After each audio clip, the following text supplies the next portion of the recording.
오늘은 어르신들을 위한 기초연금 정책을 보고드리겠습니다.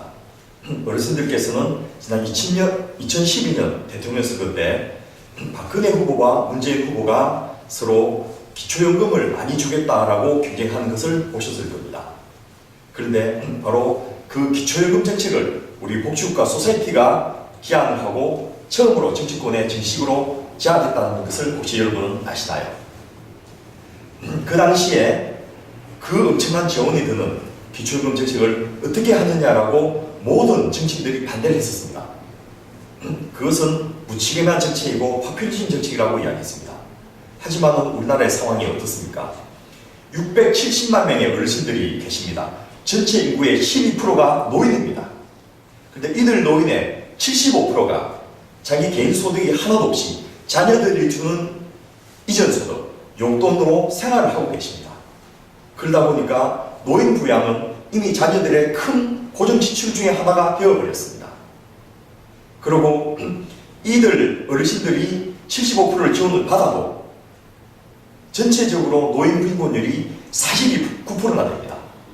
OECD 평균의 3배나 되는 엄청나게 높은 노인 빈곤율을 보이고 있습니다.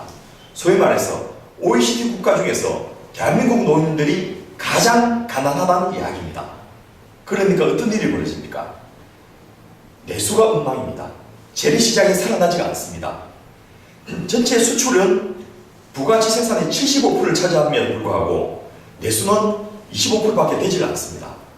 적어도 수출과 내수의 비중이 반대 반, 50대 50은 되어야 정상적인 경제 운영이 가능한데 지금같이 주력 5대 산업의 수출이 어려워지니까 대한민국 경제가 등따라 어려워지는 이런 상황이 초래된 것도 바로 어르신들이 설 돈이 너무 적어서 내수에 기여하지 못하기 때문입니다. 그래서 저희 복지국가 소사이어티가 기초연금을 그 당시에 경로연금이라든지 여러가지 이름으로 지급되던 그런 상황에서 모든 어르신들에게 기초연금을 드릴 정책을 제안을 했고 그 당시 민주당의 문재인 후보께서는 80%의 노인들에게 97,000원 최대 받던 것을 18만원까지 드리겠다라고 약속을 했고 그 공약을 받아서 박근혜 후보께서는 모든 어르신들에게 매달 20만원의 기초연금을 드리겠다라고 공약을 했습니다. 그리고 인수위원회를 통해서 후퇴되고 또 구체화되는 과정에서 진영보건복지부 장관이 사퇴를 하면서까지 지키려 했습니다만 어쨌든 70%의 노인, 540만 명의 어르신들이 매달 20만원씩 기초연금을 받고 있습니다. 그런데 어떻습니까? 20만원으로 생활 가능하신가요? 살림살이가 나아지는가요?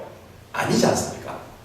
지금 보건복지부가 발표한 최저생계비는 1인당 60만 5천원입니다.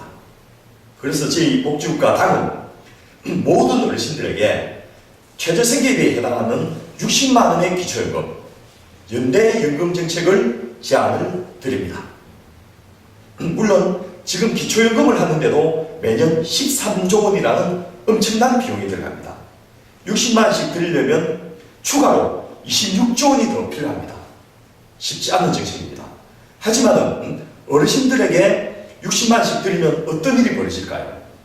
젊어서는 자녀를 키우고 공부시키고 열심히 일을 해서 국가 경제 성장에 기여했다면 이제 나이가 드신 뒤에는 재래시장에서 물건을 사고 구멍가게에서 맥주를 마시고 손자들 손주들 용돈을 주면서 국가의 경제 성장에 기여하고 내수의 진작에 기여하는 그것이 바로 670만의 어르신들이 국가에 기여하는 제2의 인생을 사는 방법입니다.